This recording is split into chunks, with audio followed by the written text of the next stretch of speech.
Hello everyone, welcome back to the channel UPSC with Nitya Pandey.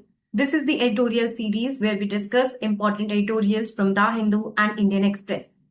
Today we will be talking about the Ahmedabad air crash, which was a very tragic incident. Almost to like there were 242 people, where we had 230 passengers and 12 crew members. Uh, According to the recent statistics which have come out, so till now, almost 241 people have died, and only just one person has survived due to some miracle. Amongst them, there was also former Chief Minister Vijay Rupani who died in this tragic incident. So we will understand कि previous इस तरह के कौन कौन से cases हुए हैं, क्या causes होते हैं plane crash के, क्या existing mechanisms हैं government के पास to deal with such things and international conventions on this.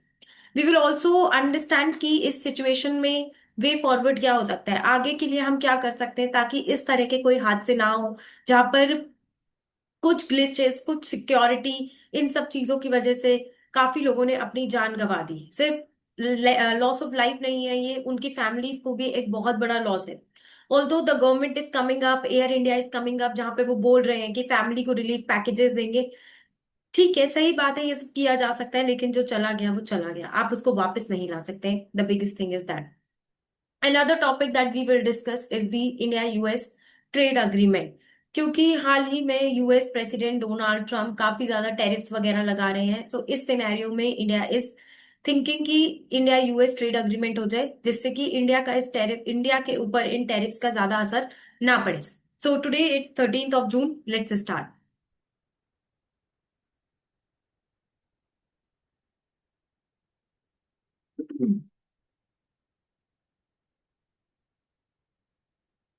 Air India flight with 242 on board crashes in Ahmedabad. तो अहमदाबाद के मेघनी नगर में जाकर ये क्रैश हो गई, जहां पर मेडिकल कॉलेज के मेस के अंदर जाकर ये फ्लाइट जो है क्रैश हुई। तो मेडिकल कॉलेज के जो स्टूडेंट्स हैं उनको भी काफी हार्म पहुंचा है।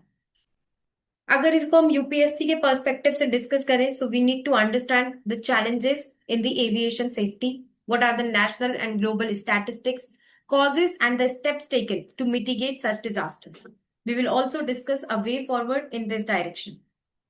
सो जून 12 2025 को एयर इंडिया का Boeing 787 dream liner flight AI-171, जिसमें 242 पैसेंजर्स थे, जहां पर 230 पैसेंजर्स थे और 12 क्रू मेंबर्स थे, क्रैश हो गई सरदार वल्लभ भाई पटेल इंटरनेशनल एयरपोर्ट से टेक ऑफ करने के बाद।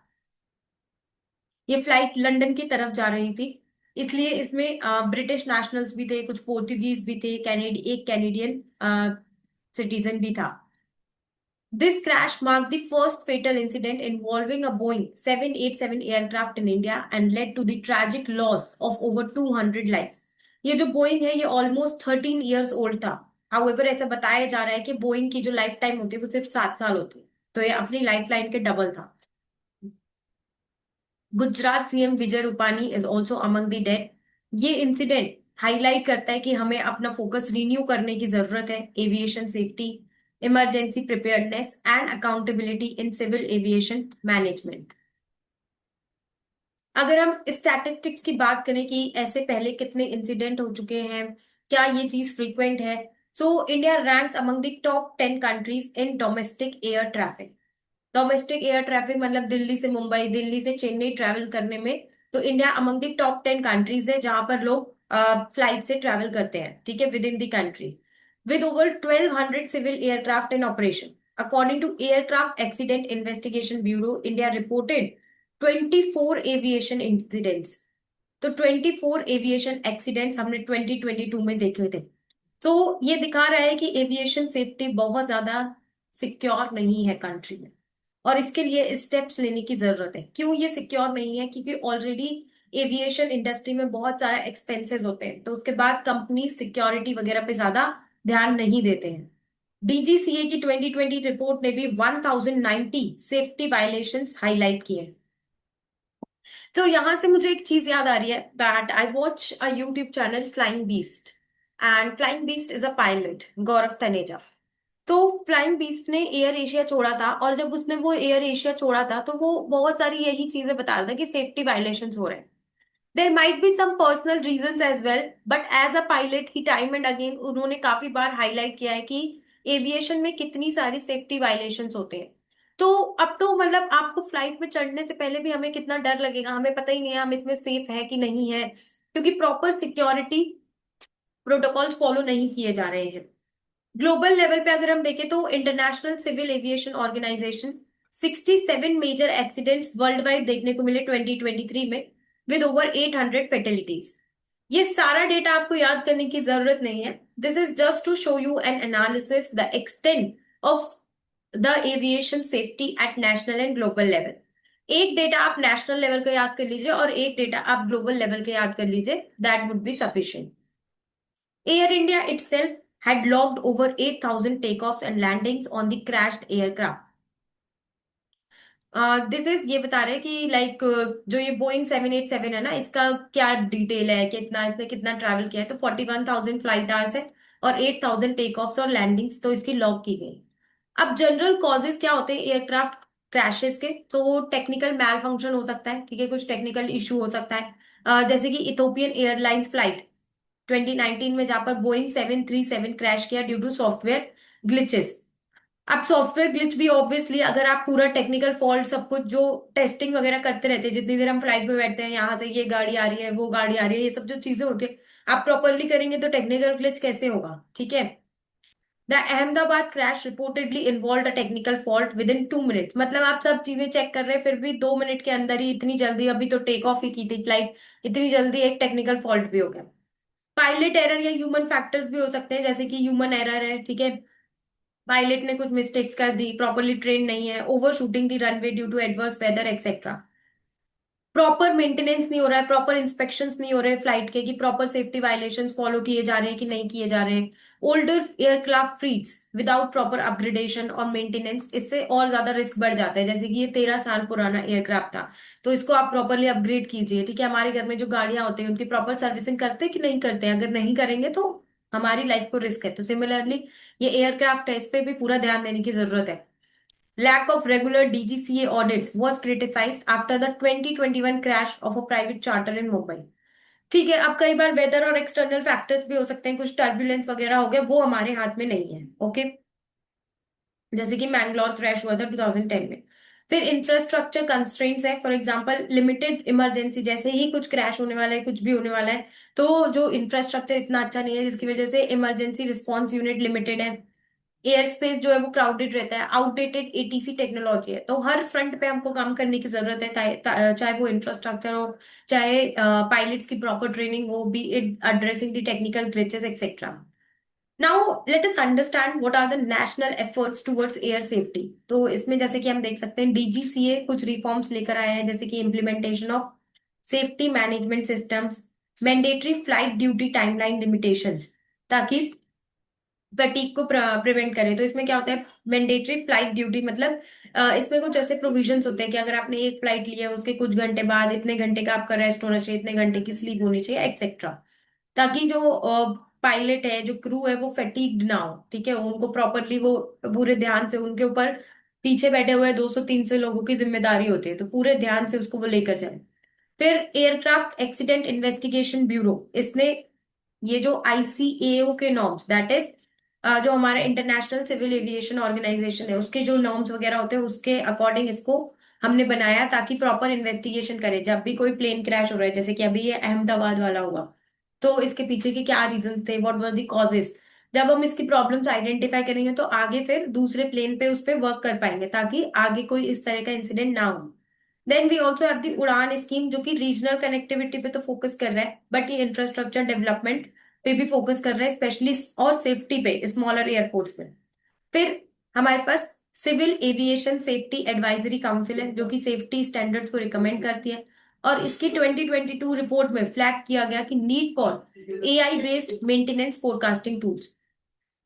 Apart from the national initiatives, we also have some international frameworks, जैसे कि Chicago convention, annex 13 of international civil aviation organisation, European union और यूएसए के भी कुछ रूल्स हैं जो कि सिक्योरिटी पर फोकस करते हैं। फिर हमारे पास बायलेटरल एविएशन सेफ्टी अग्रीमेंट्स हैं, यूएस यूरोपियन यूनियन, ताकि म्यूचुअल सर्टिफिकेशन हो, आपस में टेक्नोलॉजी शेयर कर सके कि आप क्या कर रहे हैं प्रॉपर सेफ्टी के लिए, हमें भी बताइए, हम उसको इम्प्लीमेंट करेंगे। वे फॉरवर्ड में देखिए जो भी कॉजेस थे उसी का अपोजिट वे फॉरवर्ड होगा कि एयरक्राफ्ट सर्टिफिकेशन होना चाहिए पूरा, मैंडेटरी ऑडिट्स होने चाहिए, इंफ्रास्ट्रक्चर होना चाहिए, सेफ्टी टूल्स होने चाहिए। तो इस तरह से हम चीजें कर सकते हैं। इंटरनेशनल कोलैबोरेशन कर लीजिए, पैसेंजर्स को एजुकेट कीजिए, रेगुलर ड्रिल्स, अवेयरनेस कैंपेन्स की इन केस अगर ऐसा कुछ होता है तो आपको क्या करना है। अल्टीमेटली अगर फ्लाइट सेफ्टी बढ़ेगी तो it will help us in attaining UN SDG goal 9, जैसे कि industry innovation infrastructure, and SDG 3 on good health and wellbeing. Now let us move on to the next editorial of India US trade agreement. तो यहाँ पर ये एक flow chart है जिसको आप क्विक रिवीजन के लिए यूज कर सकते हैं। So recently India US trade agreement की बातें चल रही है, तो इस कॉन्टेक्स्ट में हम समझेंगे कि क्यों एक ट्रेड अग्रीमेंट की हमको जरूरत है, what are the positive and negative implications and the way forward. तो recent developments in India US trade relations in the context of US tariff measures and India's trade interest, इस context में हम causes, implications और existing mechanisms को discuss करेंगे। So, May 28, US Court of International Trade ruled against sweeping tariffs imposed globally by the US administration under the guise of a national emergency. तो recently अभी क्या हुआ कि 28 मई को जो US court of international trade थी, उसने जो ट्रम्प का डिसीजन था कि टैरिफ वगैरह इम्पोज करने हैं, बोला कि ये सही नहीं है। ठीक है, तो उन्होंने इसके अगेंस्ट रूल कर दिया है कि ये कोई नेशनल इमरजेंसी की वजह से आपको ऐसा कुछ नहीं हो रहा है कि आप टैरिफ्स लगाएं। ये टैरिफ्स रेंज कर रहे थे 10% से लेके 135% तक ओवर 100 कंट्रीज।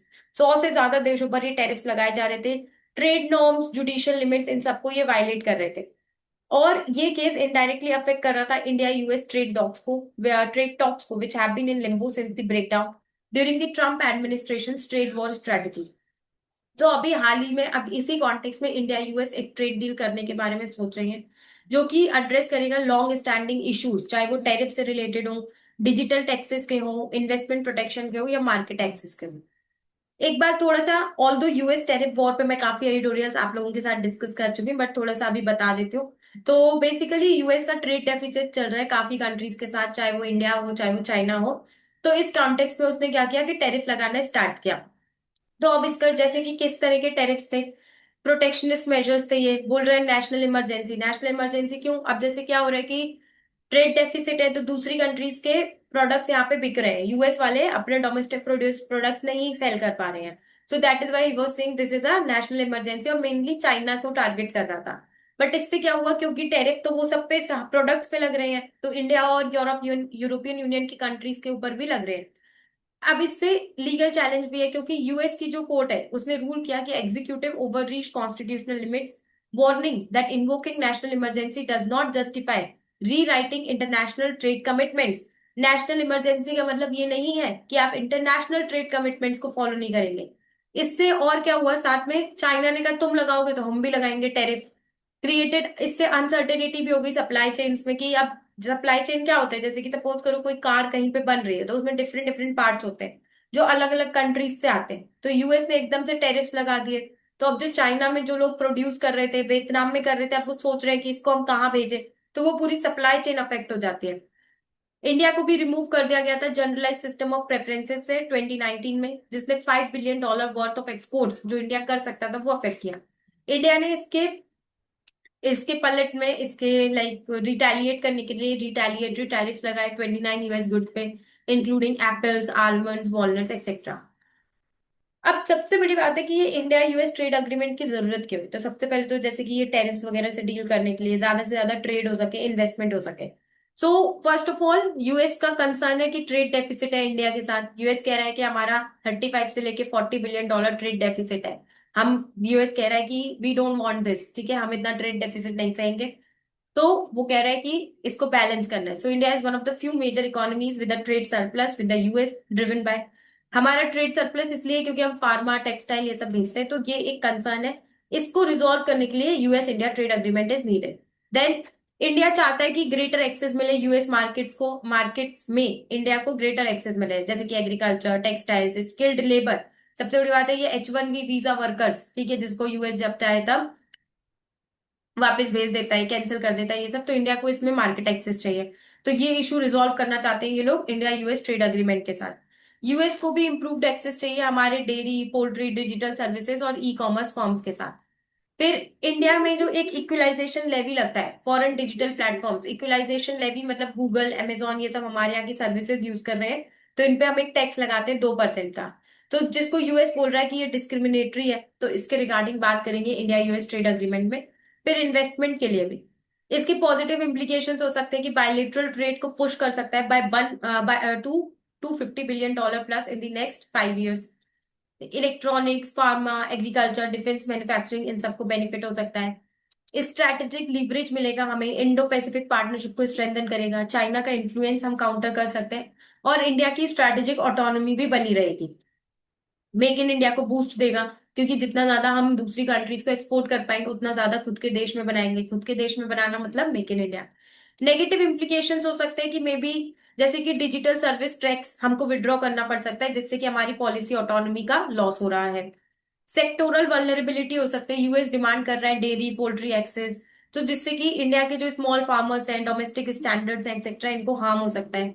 लीगल और सोवरेनिटी रिस्क है, so US is pushing for one big beautiful bill offering it's president immunity from enforcement of judicial orders, जिससे कि ग्लोबल, तो क्या हो रहा है यहाँ पे, यूएस पुश कर रहा है वन बिग ब्यूटीफुल बिल, जिसमें क्या होगा कि प्रेसिडेंट को इम्यून कर देंगे जुडिशियल ऑर्डर के साथ। तो फिर जुडिशरी भी ये एनफोर्स नहीं कर पाएगी कि ये global rules of trade follow कर रहे हैं या नहीं फॉलो कर रहे हैं। ये तो बात हो गई एक नए इंडिया यूएस ट्रेड अग्रीमेंट की। But we should also know कि क्या कुछ एग्जिस्टिंग मैकेनिज्म्स है। So yes, we do have existing mechanisms like US India trade policy forum, जो कि 2021 में रिवाइव किया गया था, ताकि डिस्प्यूट्स रिजॉल्व हो सके और म्यूचुअल ट्रेड गोल्स को अचीव किया जा सके। फिर स्ट्रैटेजिक ट्रेड डायलॉग भी है, जो कि क्रिटिकल और इमर्जिंग टेक्नोलॉजीज पे फोकस करता है। We also have the investment incentive agreement which facilitates the US Development Finance Corporation funding into Indian infrastructure.